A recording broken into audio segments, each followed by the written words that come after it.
Hola, ¿cómo están? Continuamos viendo movimiento circular y para esto lo que vamos a hacer es resolver un ejercicio en el que dice una calecita gira a razón de una vuelta cada 60 segundos, dos caballitos van a la par, pero el caballito A dista 4 metros del centro y el caballito B dista 5 metros del centro. Calcular velocidad angular y velocidad tangencial o lineal para cada uno.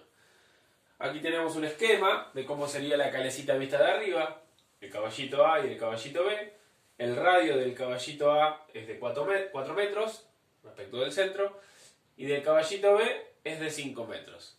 Bueno, calculamos velocidad angular y velocidad lineal o tangencial. Bueno, para calcular la velocidad angular del caballito A, simplemente, tenemos que hacer ángulo barrido dividido tiempo empleado. Como me dice que da una vuelta cada 60 segundos, una vuelta son 360 grados. Y 60 segundos es el tiempo que tarda en dar esa vuelta. Por lo tanto, va a ser 360 grados dividido 60 segundos. Y esto me da que su velocidad angular es de 6 grados sobre segundos. Bien, ahora calculamos la velocidad angular para el caballito B, el que está afuera. Para el caballito B, la velocidad angular también recorre 360 grados y en el mismo tiempo. Por lo tanto, es la misma cuenta. Evidentemente, ambos tienen la misma velocidad angular, 6 grados sobre segundos. Vamos a ver qué pasa ahora con la velocidad de lineal o tangencial, que es la distancia que recorren en función del tiempo. Vamos a calcular la velocidad para el caballito A. Bueno, lo que tengo que hacer es la distancia recorrida dividido el tiempo empleado. Bueno, ¿cuál es la distancia recorrida por el caballito A? El caballito A, la distancia recorrida es toda esta circunferencia de radio 4 metros. ¿Cómo calculo el perímetro de esa circunferencia? Bueno, si ustedes recuerdan, el perímetro de una circunferencia es igual a pi por el diámetro. O también se puede calcular pi por 2 radio. O 2 pi por radio. Porque 2 veces el radio me da el diámetro, ¿no es cierto? Si este es mi radio, el doble del radio me da el diámetro. ¿Sí? Y pi es la cantidad de veces que a mí me entra ese diámetro en la circunferencia. Si ustedes toman cualquier circunferencia cualquiera, por ejemplo, tengo esta circunferencia, si yo mido el diámetro, que es la distancia mayor que tengo entre dos puntos, ¿sí? Ustedes toman este diámetro y lo ponen en la circunferencia. Ese diámetro les entra 3,1416 veces. De ahí sale el número pi. ¿Sí? Si ustedes agarran la rueda del auto de sus papás y miden con un hilito el diámetro, van a ver que si lo apoyan en la parte de afuera, ese diámetro entra 3,1416 veces. ¿Sí? De ahí sale el famoso número pi. Por lo tanto, si conozco el diámetro, puedo calcular su perímetro. Y si conozco el radio, también puedo calcular su perímetro. Multiplicando por 2 el radio, por pi me da el perímetro. ¿Sí? Bueno, por lo tanto, para calcular esa distancia recorrida por el caballito A, lo que tengo que hacer es 2 por el radio, que vale 4, por pi, dividido el tiempo que tardó. ¿Sí? Bueno, entonces en mi cuenta lo que hice fue reemplazar los valores. Acá iría mi distancia o mi perímetro que recorre el caballito A, es 2 por el radio por pi. O sea, 2 por 4 por 3,14.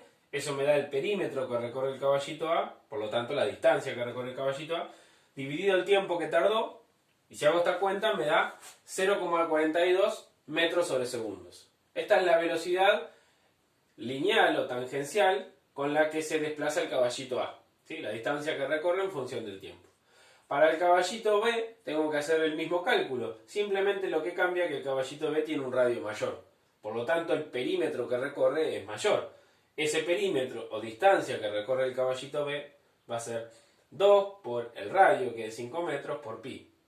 Eso dividido el tiempo que tarda, me va a dar la velocidad lineal o tangencial que tiene el caballito B. Y como verán, la velocidad del caballito B es mayor, porque recorre más distancia en el mismo tiempo, ¿sí? Pero esa es la velocidad lineal o tangencial, ¿sí? Fíjense que la velocidad angular es la misma para los dos, ¿sí? Bueno, algo más para agregar sobre el movimiento circular es que las velocidades son una magnitud vectorial. Es interesante, es importante aclarar su dirección y su sentido, aunque a veces no los mencionemos. Para el movimiento circular, esas dos velocidades también son una magnitud vectorial. En el caso de la velocidad angular, la velocidad es un vector que tiene la dirección del eje de rotación. Aunque parezca mentira, la velocidad angular tiene la dirección del eje de rotación, su vector velocidad angular.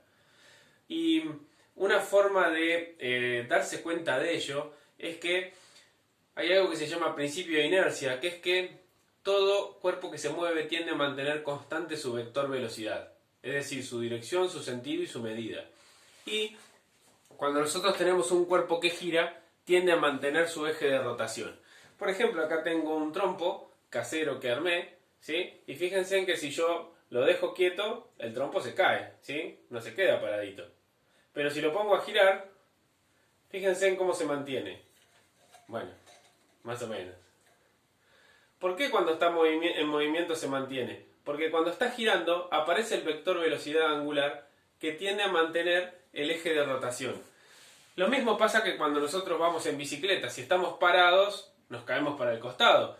Pero si vamos pedaleando, aparece el vector velocidad angular que tiene la dirección del eje de las ruedas. Y eso nos ayuda a mantener el equilibrio.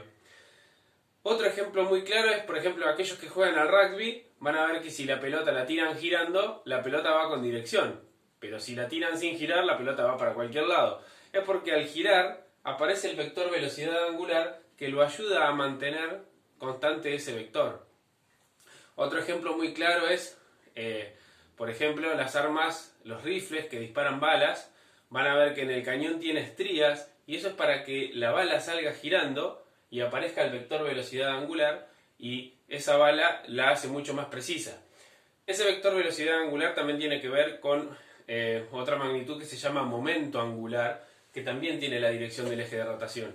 Y tiene mucha relación con lo que vimos nosotros de los momentos magnéticos, del el spin del electrón y todo eso. Pero bueno, quiero que sepan que el vector velocidad angular tiene la dirección del eje de rotación. Y en el caso de la velocidad lineal o tangencial, tiene una dirección que es siempre tangente a la trayectoria, se dice. Es decir, en cualquier punto de la circunferencia que yo me ubique, el vector velocidad lineal o tangencial siempre es perpendicular al radio.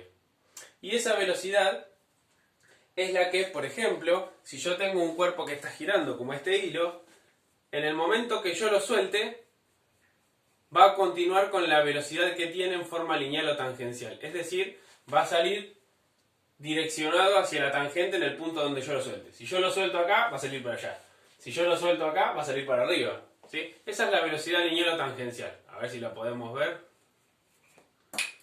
Bueno, en el punto donde lo solté, continuó con la velocidad lineal o tangencial que tenía. Esa es la velocidad lineal o tangencial.